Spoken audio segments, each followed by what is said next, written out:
بگیر مشکی. آها بسه. آفرین بگیر. آها یوسف بلنگ. آها مشکی. آها بابا بگیرش بسر.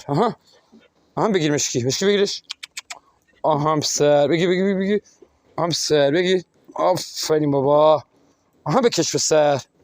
آها بسر. بچه‌ها یه چیزی میخوام بگم بهتون. جنگجو بودن تو خون آدم باشه، نه با حرف. اینا حافظه گوشتون داشته باشید. آها بسر بکش بینم. آها بابا. آها بسر بلش نکنی یا.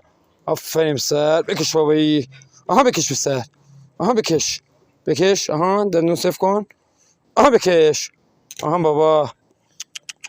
آها الان بلش کن بابایی. الان بلش کن بابا. بلش کن بسر. ول کن. آفرین تو بابا. آفرین بابایی. بگیر الان بگیرش بسر. آها بگیر مشکی بگیر. آها بگیر. آفرین بابا. بکش بابا. آها بکش بابایی. آفرین ولش نکنی یا. آفرین بابا. آفرین تو پسر. آفرین تو بابایی. آها توی این هوای بارونی، هوای خنک، با یه ژرمن بلک اصیل چه حالی میده. فقط این تجربه رو عشق بازا میدونن. آها بسر. طوله 70 روزه. آها بسر. آفرین. صداشو در بیار فقط بسن.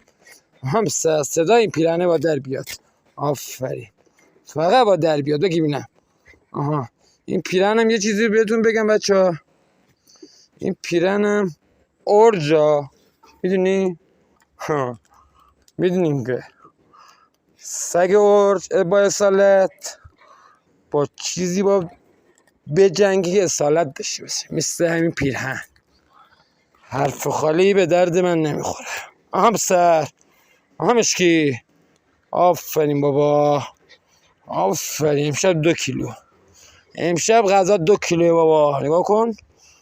هم با سگم ورزش، هم خودم ورزش. آفرین بابا. عشق بابا. بگی بینم سر. آفرین قربونه. بکش مشکی بکش بابایی. آفرین. هم بکش بابا.